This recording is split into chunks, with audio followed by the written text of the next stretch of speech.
Greetings and welcome once again to the North America video blog. As promised in the first and introductory video blog, I am going to begin this study, which I've entitled The History of the Western Mind, Heart, and Belly. As would only be appropriate, this series is not simply for the sake of improving our intellect or gathering up more information into our minds, but it's really here for the sake of healing our hearts. And to begin with that series, I want to sort of give a few introductory comments, and I want to focus my attention today on how it is that we have arrived at our present situation in the Western world, both good and bad. As with most things that have any level of complexity, there are a few simple answers. Life is complex, and especially when we consider the life of a culture, such as the Western culture. My purpose in this series is to steer through the maze of our cultural history, our cultural thinking, our spirituality, and our passions, and to pause considering each of those throughout each of our studies. In this first and introductory video blog, I'd like to first consider this concept that societies and cultures, like individual persons, have a particular origin and lineage. In other words, just like a human being, our culture has cultural parents. And it's there that I'd like to begin.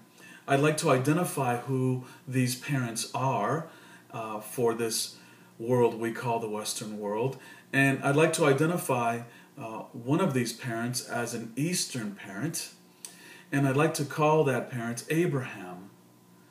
The other is a Western parent, and I'd like to call him Socrates. The Western culture has at its core both the Judean mind of Abraham and the Greek mind of Socrates. In other words, the Western world cannot begin to make sense of anything without our understanding of these two parents, of their traits and the legacy which they've left us. Secondarily, I'd like to consider what I've called our failing hearts. We have, in this Western world, experienced a great many changes throughout the years. And they were changes that have affected our intellect, our hearts, or spirits, and our belly or our desires. That is the reason why this series is called Mind, Heart, and Belly. And the goal of Western civilization historically has been to place these three parts of a person in proper order. The one thing that has set our Western world apart is the role that the heart or spirituality has held in controlling both our intellects and our passions. For example, our legal systems, our economic systems, our educational systems, our medical systems all find their guide in this heart, which leads the intellect as well as the passions. Nevertheless, it cannot be stated too strongly that this is not necessarily the case any longer, at least not in the world we now live in. The world we now live in is not driven by our father Abraham, or even necessarily by simply our Socratic mother, but it is a secular world. It is a secular spirituality.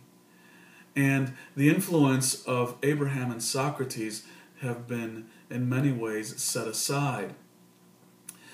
Consequently, in this series, I've got a few points, actually approximately 25 sub-lectures I want to contend with. And you can look at it as if we were tracing our family tree. In the first lecture regarding this task of tracing our family tree, we're going to consider our father, whom I've called Abraham. We're going to look at the Fertile Crescent, its role in history and in philosophy, places such as Ur and Egypt and Palestine, and how they influence the Western mind, heart, and belly. We're then also going to shift over, having looked at that, to the one I've called our mother, which is the Socratics. And to do this, we've actually got to look at the history of Athens and Alexandria. We'll move forward and look at the offspring produced by the merger of those two, places such as Rome, Constantinople, and the offspring that they've produced, especially the first breakup between these two offspring, the great schism between East and West. Following that study, we're going to look at a small series I've called A Child Named West. We'll consider the medieval Western European world. We'll look at the second breakup that took place between the North and the South in Western Europe. And then we'll look at the influences of Spain and Great Britain. We'll progress from there into a study of the one I've called A Grandson with Heart Disease. And this is going to be an assessment and a study of the Americas. There'll be various topics in there, of which I'm not going to be exhaustive at this point, but here are some of the subtitles for that.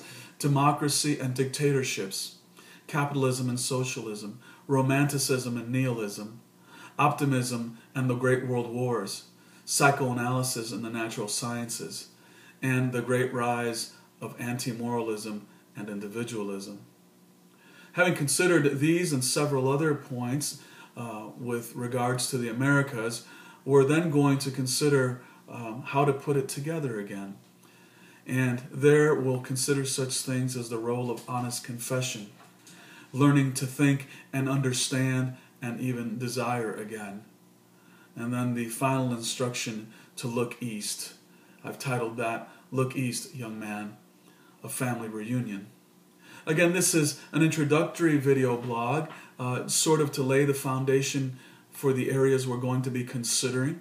I'd like to invite you to think about some of these points I've brought up, that we actually do have parents, we actually do look like someone, and perhaps we've become diseased and we're beginning to become deformed. And hopefully a consideration of our status might help us begin to seek the cure that we so desperately need.